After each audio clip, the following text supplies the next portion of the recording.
যুদ্ধে গেলেন শহীদি হলে নাপাক হালাতে নবী জেনে সাহাবাদের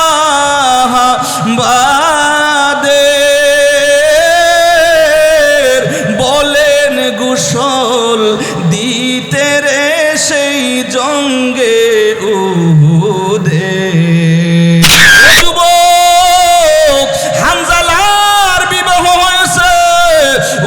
যুদ্ধের দিন রাতে উনি ঘুমাইছে, রাতে ওনার কানে খবর আসলো, কে জানি ওনারে বলল রহমতুল লিল আলামিন দয়াল নবীজিকে রক্তাক্ত করেছে। সেই উহুদের ময়দানে নবী নাই, নবী নাই। এই কথা যখন তিনি শুনল, বিছানা থেকে দাঁড়ায় গেছে, বিবিরে বললেন ও প্রাণের বিবি, বিদায় দাও, বিদায় দাও। রহমতুল লিল আলামিন নবী দুনিয়ার জমিনে নাই, আর আমার টাকার দরকার কি? বিবিরে একটু বিদায় দাও, উহুদের ময়দানে যুদ্ধের মধ্যে চলে যাব।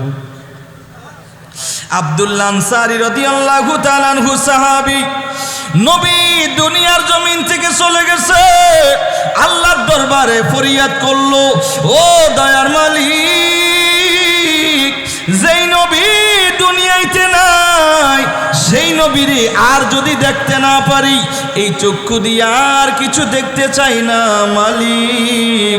নবী নাই, এই চোখে নবীরে দেখবো না, আর কিছু দেখার দরকার নাই, আর কিছু দেখতে চাই না। আপনি আমার এই চক্ষু দুটোরে একটু অন্ধ বানায়া দাও, আমারে অন্ধ বানায়া দাও, যেই চোখে নবীরে দেখবো না, আর দুনিয়ার অন্য কিছু দেখতে চাই, কিছু দেখতে চাই না, আমার অন্ধ বানায়া দাও। ওনার ফরিয়াদটা কবুল করে নিয়েছে। কিতাবে লেখে উনি পরবর্তীতে অন্ধ হয়ে গিয়েছে। নবীর বিরহে উনি আল্লাহর দরবারে ফরিয়াদ করেছে, আল্লাহ, যেই চোখে নবীরে দেখবো না, দুনিয়ার অন্য কিছু দেখতে চাই না, উনি অন্ধ হয়ে গেছি। নবীরে এত মোহাব্বত, নবীরে এত ভালোবাসতো। আর হানজালা রাদিয়াল্লাহু তাআলা আনহু বিবির কাছে যাইয়া বিবিরে বললেন, বিবি, আল্লাহ রাব্বুল আলামিনের যদি আমারে নিয়ে যায়, তোমার সাথে আমার সাথে হাসরের ময়দানে দেখা হবে। বিবিরে একটু বিদায় দাও, আমি যুদ্ধের ময়দানে চলে যাচ্ছি। বিবিও বিদায় দিয়ে দিলেন। ইনি খুব তাড়াতাড়ি রওনা হয়ে গেল। উনি গোসল না করে যুদ্ধের ময়দানের মধ্যে চলে গেল। নতুন শাদী করেছে। আমার নবী বললেন, ও হানজালা, বিবাহ করেছো, তোমার জন্য ছুটি আছে। যুদ্ধের ময়দানে না আসলেও তিনি পারত, কিন্তু কত নবীরে ভালোবাসতো। চলে গেলেন যুদ্ধের ময়দানে। শেষ পর্যন্ত যুদ্ধ করতে করতে অনেকগুলো কাফেরের দুনিয়ার জমিন থেকে শেষ করে দিল, জাহান্নামে পাঠাইয়া দিল। জাহান্নামে পাঠানোর পরে শেষ পর্যন্ত যুদ্ধ করতে করতে এক পর্যায়ে তিনিও শহীদ হয়ে গেলেন। তিনিও শহীদ হয়ে গেছে। যুদ্ধ শেষ হওয়ার পরে আমার নবীজির দুটো দন্দন মুবারক শহীদ হলো। আমার নবীজির দুটো দন্দন মুবারক শহীদ হয়ে গেছে উহুদের ময়দানে। আমার রহমতুল লিল আলামিন মায়ার নবীর দন্দন দুটো শহীদ হয়ে গেছে, নবীজি রক্তাক্ত।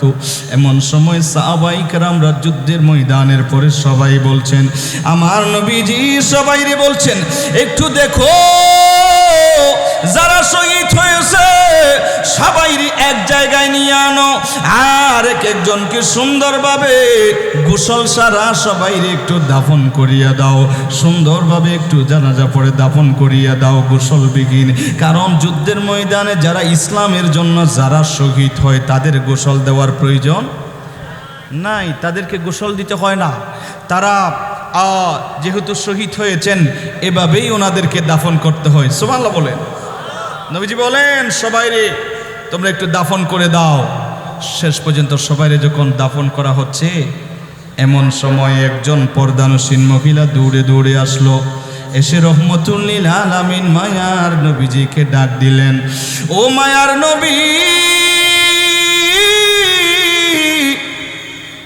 আমি অন্য কোনো কারণে আসি না, একটা কারণে আসছি। আমার স্বামীর নাম হানজালা, দয়া করে আমার স্বামীর একটু গোসল দেন। কারণ আমার স্বামীর গোসলটা ফরজ ছিল, আমার স্বামী গোসল করে নাই, গোসল না করেই চলে আসছে। যুদ্ধের ময়দানে নবী নাই কথা যখন শুনলো আমার স্বামী গোসল না করে চলে আসছে, মায়ার নবী গো একটু মেহেরবানি করে আমার স্বামীর একটু গোসল দিয়ে দেন। যুদ্ধের ময়দানে এত সুন্দরভাবে চতুর্দিকে খোঁজাখুঁজি করলো, কোথাও হানজালার লাশ পাইল না। সবাই এত খুঁজলো, হানজালার লাশটা পাইল না। আমার আল্লাহ জিবরাইলে পাঠাই দিল, ও জিবরাইল নবীরে গিয়ে একটু বলো, নবীর কাছে গিয়ে একটু বলো হানজালা দুনিয়ার জমিনে নাই, হানজালা উহুদের ময়দানে নাই, হানজালা কই? আমার আল্লাহ জিবরাইলে পাঠাইয়া দিলেন, ও মায়ার নবী গো, আপনার আদরের সাহাবী হানজালারে দুনিয়ায় আর জমিনে এখন পাইবেন না, কারণ আমি আল্লাহ হানজালারে গোসল দেওয়ার জন্য আমি আল্লাহ ওনার নিয়ে এসেছি। জান্নাতের ফেরেশতারা জান্নাতি পানি দিয়ে ওনারে গোসল দিতেছে। কিছুক্ষণ পরে হানজালার লাশ জমিনে এসে গেল। সাহাবীরা দেখে হানজালার চুল দিয়ে টেপ টেপ টেপ টেপ করে পানি পড়তেছে, দাড়িগুলো দিয়ে পানি পড়তেছে, ওনার শরীর দিয়ে টেপ টেপ করে পানি পড়তেছে।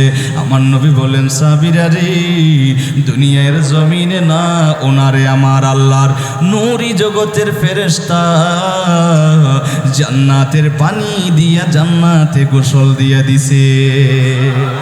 একটু জোরে বলেন না সুবহানাল্লাহ। ও যুবক, যারা নবীর জন্য, ইসলামের জন্য, যারা নবীর জন্য জীবন দেয়, তাদের গোসল আল্লাহ জান্নাতে দিয়ে দেয়।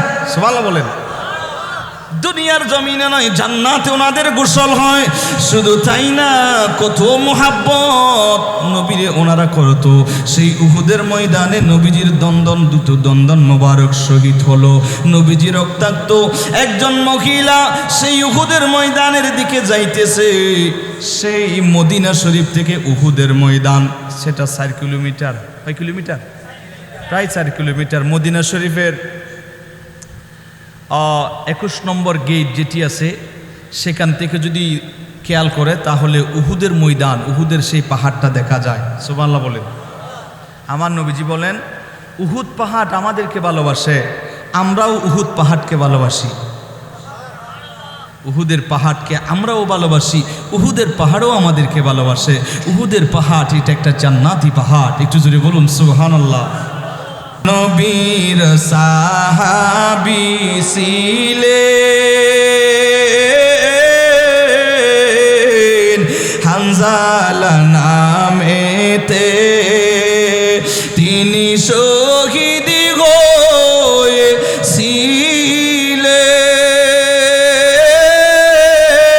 হয়েছিলেন বিবাহ রাত্রিতে গিয়ে জঙ্গে নবীর ডাকে সাড়া দিতে, কহেন বিবির তরে, নবীর ডাকে আঁধারে রাতে, কহেন বিবির তরে, বিয়ে রাত্রে চলছি যুদ্ধে, বিদায় দেওয়া মারে রে যাব জঙ্গে উহুদে। হাত তুলে বিবি বলে, আল্লাহর দরবারে বিয়ে রাত্রে নব স্বামী সপিলাম তু মারে রে সেই জঙ্গে উহুদে, যুদ্ধে গেলেন শহীদি হলে,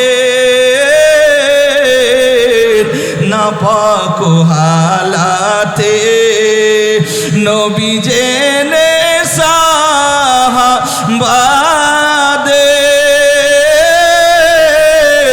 বলেন গোসল দিতে রে সেই জঙ্গে উহুদে।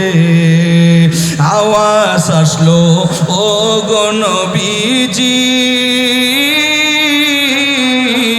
পাইলেন শুনিতে হানজালার গোসল হইবে, ফেরেশতাদের হাতে রে জান্নাতের পানিতে, কান্দিয়া ব্যাকুল রে